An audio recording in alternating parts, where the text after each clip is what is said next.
Hello, welcome to a new vlog. Welcome back to my channel. I'm Andrea, if you're new here. Welcome to a new vlog. It is going to be a Saturday cozy reading at home vlog kind of a day. So I thought I would also start off the vlog by going over kind of my 2021 year in review as far as what I read. I'm going to try to keep it brief. If you want a more detailed look, if you want to see every book that I read last year, you can go to my Goodreads page and see it there. So we're just going to go over kind of the highlights for now. But I also want to share what my reading goal for 2022 is and go over what I have read so far this year. And then I'm going to get back to reading because I have a book I want to finish and then some books I want to start. So we'll get to that in a little bit. So my year in review, I've got my year in books pulled up on Goodreads. So I will try to remember to leave it linked below to my Goodreads page, but I'm just Andrea Severson on there, so I'm pretty easy to find. My goal last year was 81 books because I turned 40 last year, which felt like a milestone. So I thought I'd go with my birth year, which is 1981. So 81 books read. I did manage to meet that goal, but it was like, the clock was ticking down. I finished the last book about 5 hours before midnight on New Year's Eve. So just made it. So I apparently read 22,645 pages.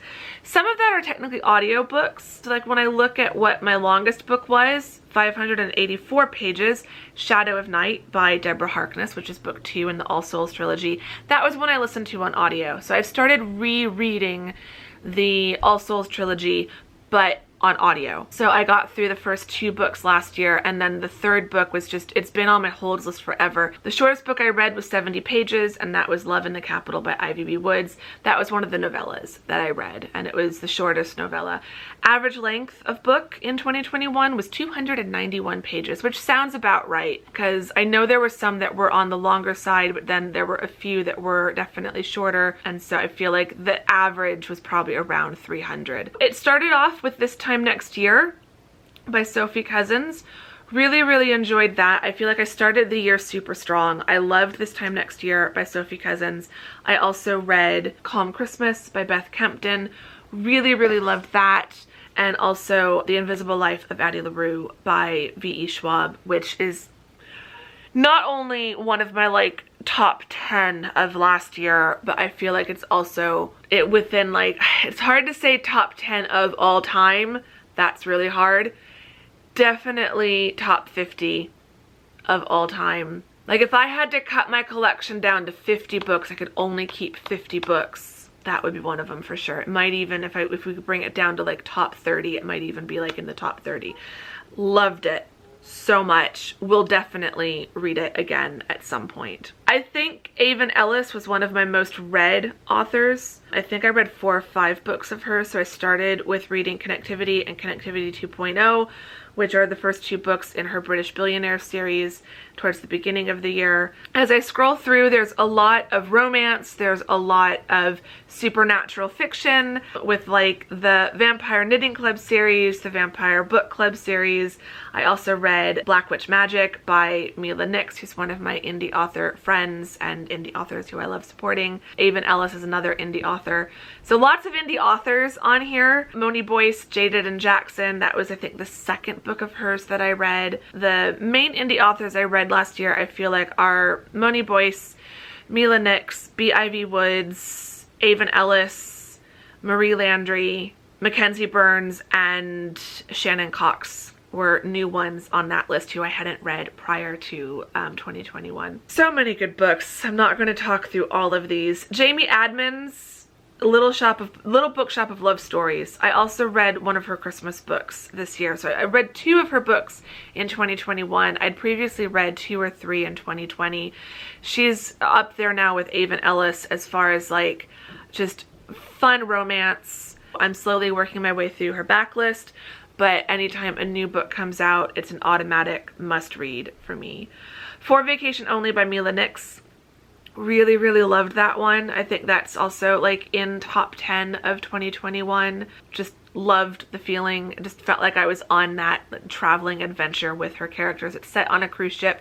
All of the shore excursions were just so well written. It made me feel like I was like going on this cruise, which was really nice considering I didn't go anywhere other than my parents' house last year. Laziness Does Not Exist, another nonfiction highlight of last year by Dr. Devin Price.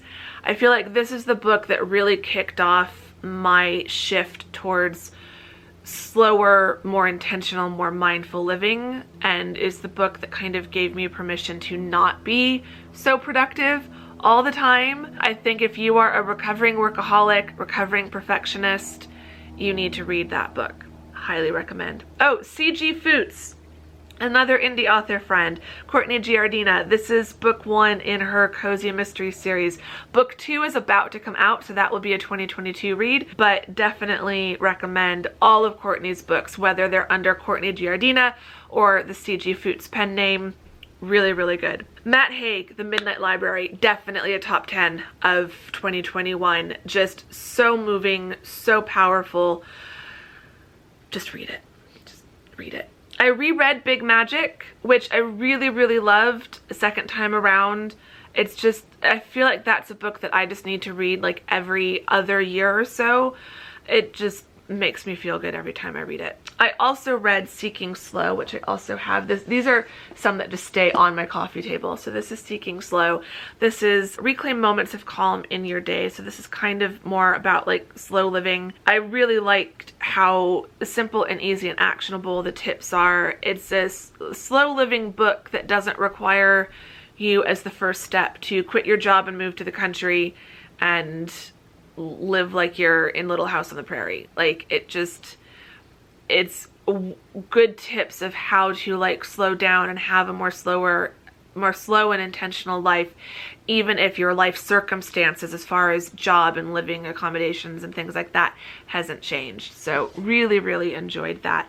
Also has a great Instagram account. Then we get into all the Christmas books, and I read a bunch of really good ones. Some that I definitely will reread. I think I Wish It Could Be Christmas Every Day was probably one of my favorites in terms of it being really cute and funny, but also full of heart and just emotional power and really good kind of lessons that you learn along the way. But I think tied for favorite Christmas book, probably also The Post Box at the North Pole by Jamie Admons. She just writes the coziest, most festive Christmas romances that are just like all the joy of Christmas wrapped up and packaged in book form. So good. Really, really highly recommend. So that's just a brief rundown of the 81 books that I read last year. You can go to Goodreads to see the full list of all 81 books that I read. So as for my reading challenge for this year, so I've got the 2022 reading challenge set up. I have set it for 82 books this year. So I just barely met the 81 book challenge last year. I was reading that last book, Christmas Island, up until like 5 hours before midnight. I think I mentioned that earlier in the video. So like that one just squeaked in.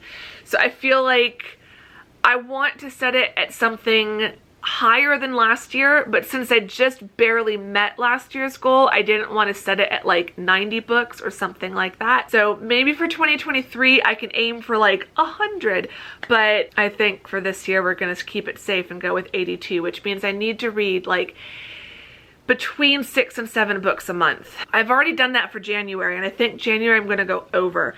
So far I've got 7 books logged on Goodreads for January, but I have one book that I have finished last night, so I will log it in a moment. And then I have another book that I'm going to finish today that is just like 30 minutes away from being done. So, and it's only January 29th. I might be able to get another book read before the 1st of February, so I might be able to hit 10 books in January, which would be great. Starting off the year strong. So the first book I read this year was The Weavers by Anaya. I don't know how to pronounce her name. Anya Whiteley. The Weavers. Really, really good. I really enjoyed this. Really interesting premise. I think I talked about this in one of the early vlogs of this year. Then the next book I read was one by Avon Ellis. So that is Making Spirits Bright, which is book 3 in her British Billionaire series. Absolutely loved it. lived up to my expectations. Avon just can do no wrong as far as I'm concerned. I love every book she writes, and so that was one of the last few Christmas books. I had some Christmas books left over from December that I didn't get to finish in December, so I kind of was scrambling to finish them in January. So then the next book was Every Day in December by Kitty Wilson. I loved that book. It was really cute, really well done, really interesting characters. Thoroughly enjoyed it. It was really cute. Set in London, which always makes me happy. So really fun book. Then I read an older book. This is 2011, so about 10 years old, 11 years old now. Miracle on Regent Street by Allie Harris. Really cute. I feel like this got some unfair reviews. Some people said it was too long. Some people said that the beginning was good and the ending was good, but the middle bit lagged. I don't know what book they were reading. I thought this was really cute. It is a thick book. It did feel long as I was reading it, and there were some scenes where I thought, it's interesting that the editor didn't suggest trimming this a bit, but I still really enjoyed those scenes. I didn't care that it was so long because I really loved all of it. Like, I could cut, putting my editor hat on, I could see what could be cut, but putting my reader hat on, I loved every page of it. It's just really, really cute. So it's a cute festive read that goes up through Christmas. It's about a woman who's trying to save this like aging department store, old historic department store in London. So kind of like a Harrods or a Liberty's, but just not still quite as cool and trendy as those ones have remained. So it's kind of fading in its glory, and she tries to bring it back. It's got some romance. There's a bit of like mistaken identity. It's got so many tropes in it.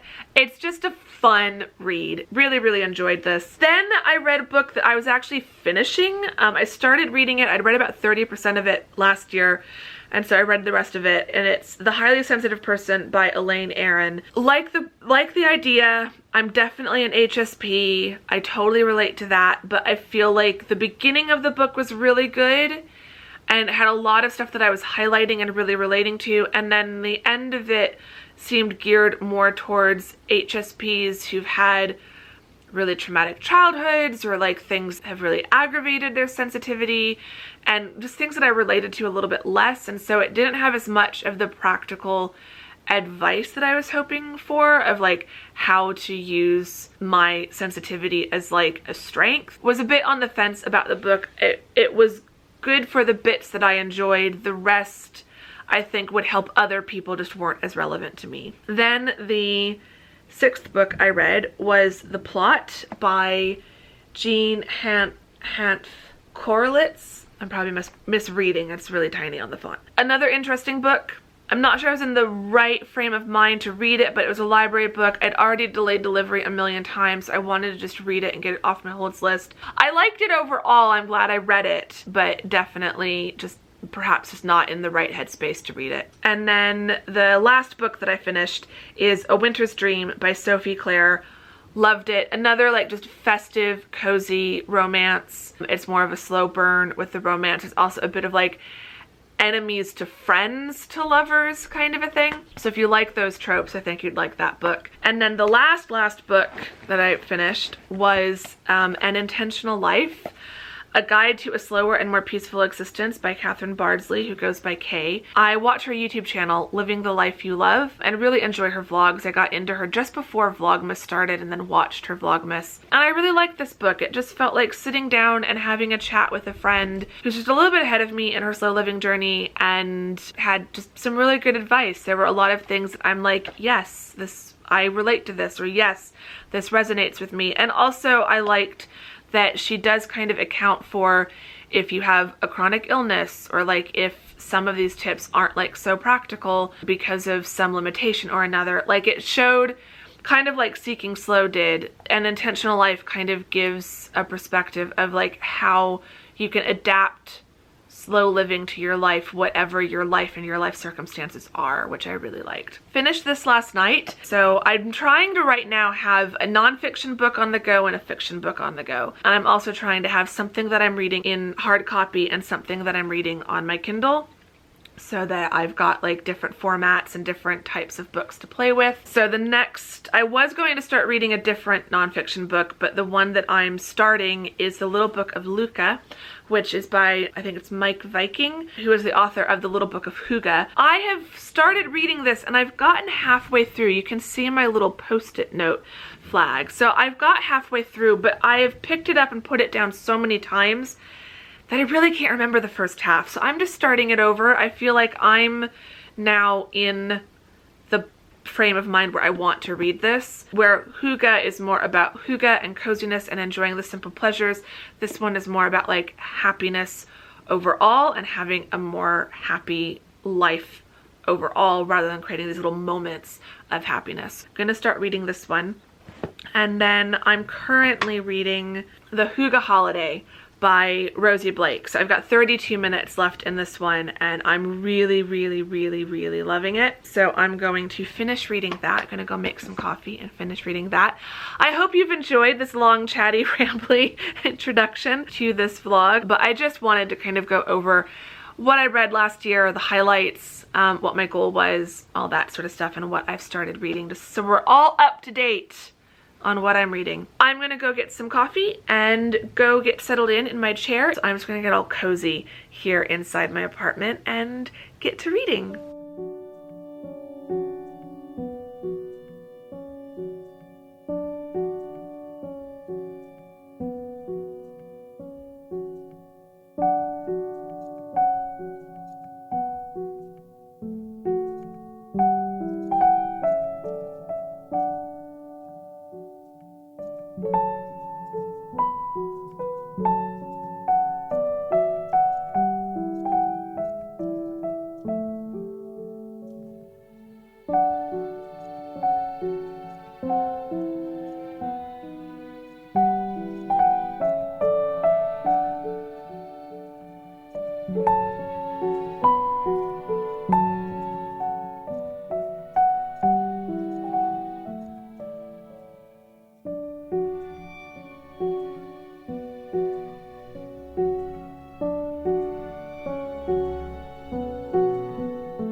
Okay, it is now 4:30 and I need to dash out the door, but I just wanted to give you guys a quick reading update before I go for a hike. The Huga Holiday by Rosie Blake, amazing, loved it, adorable, cozy, a little bit festive, but not over, like Christmas is coming, but it's not a Christmas book, I wouldn't say. It's like a warm, cozy hug. I just loved that book so much. It was so cute. Loved the characters. Just loved everything about it, including the cover. And then I read Something New by B. Ivy Woods, who's an indie author who I've read a couple of her books before, and I downloaded this book months ago. Like, I think it was still summer, but I downloaded it with the intention of reading it sometime this winter, and I didn't read it before the end of last year, so I knew I wanted to read that this year. Really good, quick read, so I read it in one sitting. Steamy, definitely steamy, but lots of romance, kind of the whole let's just have a vacation fling, no strings attached, but then they want strings attached kind of a thing. So then it's like, what's gonna happen? You know what's gonna happen. You'll read it and you still enjoy the book. So I really enjoyed that one. Then as I was looking through my Kindle, I've got books. Like, I've got books on my TBR pile, but none that I was really feeling like this is what I have to read next. But I did find The Winter Cottage by Rachel Lucas, and so I have purchased that one. It is downloaded to my Kindle and I will start reading that tonight. I also did a little bit more reading in The Little Book of Luca. I'm enjoying that. I'll read more of that and start the Winter Cottage later tonight after dinner and watching TV. I think I'm going to start watching The Gilded Age on HBO Max. I cannot wait to watch it. But it's by the producers of Downton Abbey, created and produced by Julian Fellows. So I'm sure it's going to be amazing. This one is set in the 1880s, I think 1882, in New York, which is a fascinating part of like New York's history. And it's just, I do love like turn of the century clothing and like the 1920s. Like I love the whole Downton period, but 1880s, it's a very special time as far as clothing is concerned, women's clothing for like designer and high fashion. So I'm really, really excited for the costumes in that one. So I think I'm going to watch that tonight. As I said, it is 4:34. The sun will be setting in about an hour and 15 minutes. Gonna end up having to go for, maybe I'll do the other trail. Maybe I won't try to do the full loop. I'll think about it in the car. If I do the loop I was thinking of doing, I'm gonna be pushing the sunset, and I didn't want to have to be rushing. I kind of wanted to go for a more like slower hike today. So we will see what happens. I'm gonna get my shoes on and dash out the door and go for a hike, and I will take you with me.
Okay, I'm back. That was an absolutely magical hike. Oh my gosh, it was so nice. It started out pretty sunny, but it was very windy, so I was glad I brought my hoodie with me, because with the wind it was actually not cold, but I would have been just a little bit cool in just my t-shirt. But I noticed that there were some clouds on the horizon, and at first I thought that they were probably fairly thin clouds and it wouldn't really impact the light, but no, they were proper clouds, and so it did make it start getting just a little bit dark. As the sun dipped behind the clouds, it changed the lighting. It kind of just changed the whole mood and atmosphere of the park. Everything felt just a little bit quieter. I don't know, it just, oh, I loved it. And the clouds were really cool, like the texture of them changed. So like directly above me, they were like puffy cotton balls, all like in a pattern, and then as it got closer to the horizon it became more of like a solid block of clouds.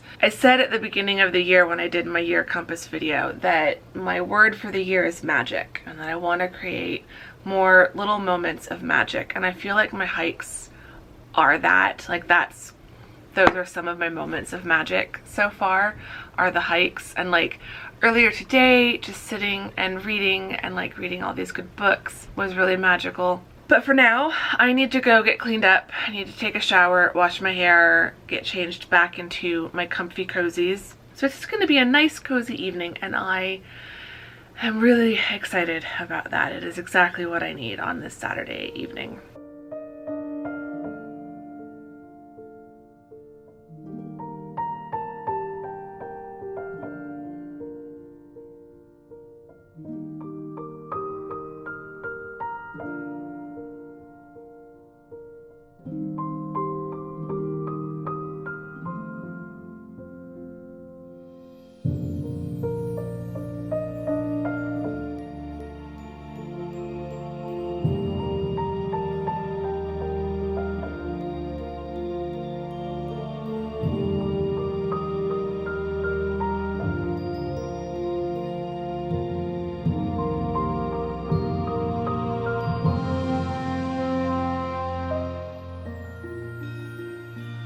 Okay, it is now not even quite 10 o'clock.